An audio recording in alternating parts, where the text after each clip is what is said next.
Okay, so this might be a bit controversial, but I believe that to be a truly great artist, you cannot focus on one single medium. You need to experiment, you need to try out new things, and learn from each of those experiments.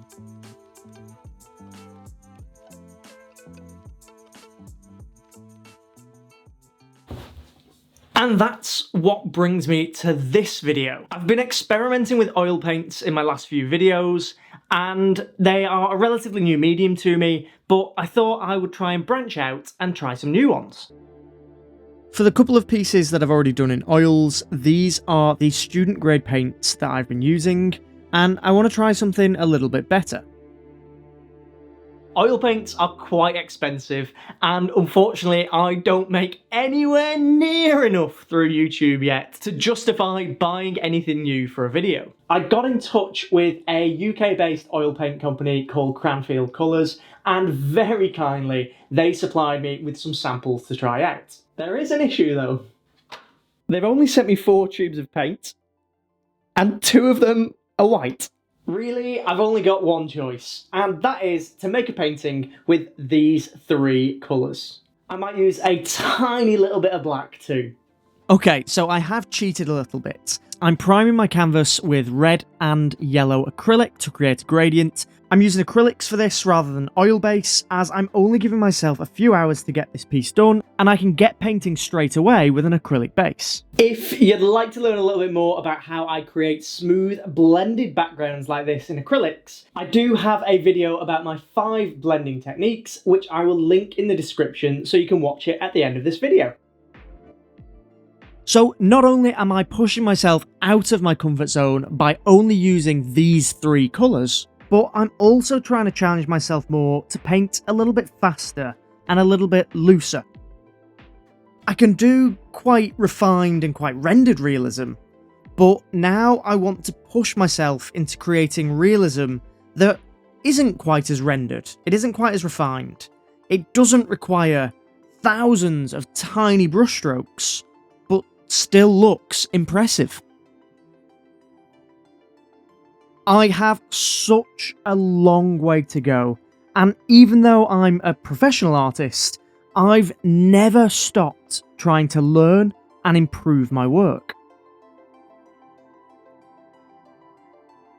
Because of what they are, these faster pieces are nowhere near as detailed as I could paint them, but that's the point.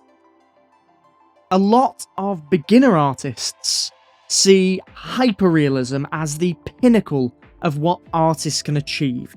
And if I'm being very honest, I was one of those artists. It's only as I've gotten older and I've developed more on my art journey that I've actually come to learn that you don't have to be a slave to reference, and that the greatest painters, even the ones that are focusing on realism or hyperrealism, often aren't actually painting detail. Or at least, they're not painting detail everywhere. What they're actually doing is painting the impression of detail. And there is a difference. But before we get onto that, let me tell you a little bit about my first impressions with the Cranfield oils. So far, consistency-wise, they feel quite buttery and quite smooth and quite pleasant to work with. They are a little bit transparent, and I do think that might be because of the pigments that I'm using. I've got a quinacridone magenta. That is a hard word to say. Quinacridone. Quinacridone. I said it wrong. And I've got a bright yellow lake. I'm not actually sure how transparent these guys are, but it has taken a few layers just to build up that paint. I'm working ala prima, and as I've added white, it's gone more and more opaque, so the colours have gone and covered up those pencil lines a little bit more. I'm hoping when I start to do some of the darks, I can get rid of more of those pencil lines. I don't want any of those pencil lines showing through. This wouldn't be a problem at all with a more finished work, because I probably do an acrylic underpainting first, which would then remove all those pencil lines anyway. So even though they are slightly transparent, I'm not too worried about how it's going to look as we progress through the painting. But yeah, so far I am really happy with how these are working, and they are definitely better than the oil paints I was using before this. Okay, back to this weird notion about the impression of detail. What the heck does that even mean? It's complicated in terms of technique. It's not easy to just pick up a brush and do, but in its simplest form, I view it as trying to add detail to a painting using the largest and the fewest brushstrokes possible.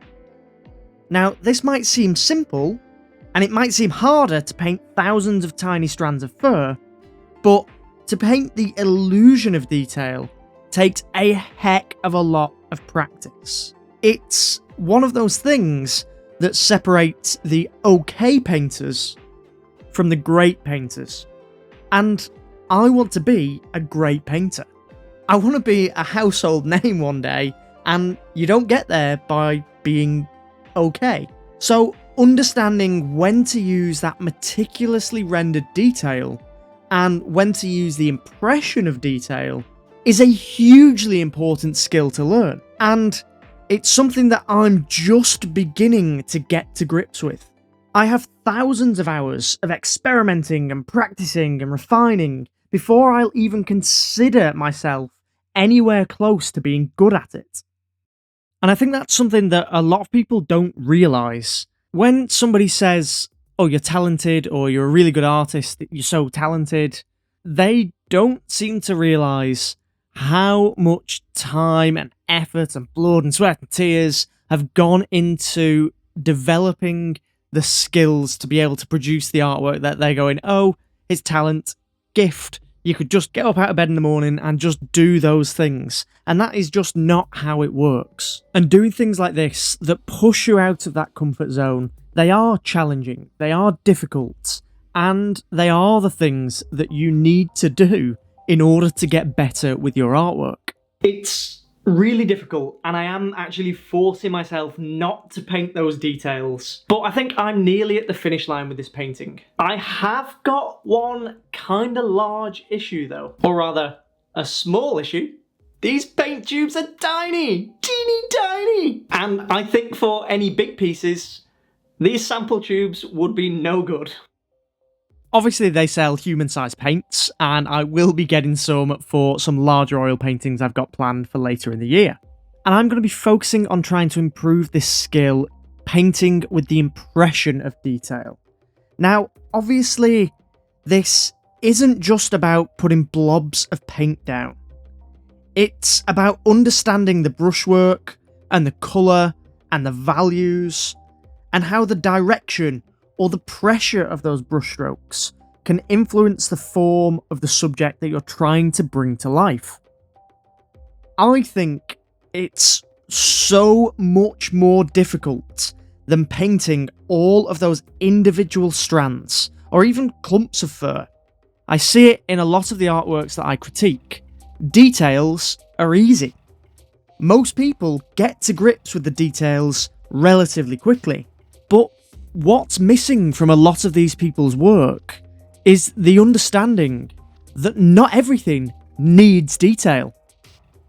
For me, this is just the beginning of my journey with oil paints and experimenting with new ways of painting. I absolutely loved working with those Cranfield paints. And this isn't a sponsored video. From what I've seen today, I will definitely be picking up a set of the Cranfield oil paints for myself. And if you're an oil painter or you're trying to get into oils, I would highly recommend picking up a few tubes and giving them a try. I'll leave a link in the description so you can go and check them out. And just before we get onto that final reveal, there are 3 really quick things that I'd just like to say to you. First, please consider binge watching like 20 more of my videos. That would be absolutely fantastic. Second, any brands out there wanting to sponsor these videos or sponsor me.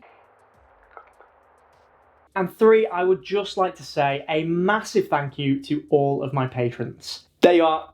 They're all here. I would not be able to do what I do without your support, and for that I am so grateful. And now, that's it, the moment of truth. here's the finished painting.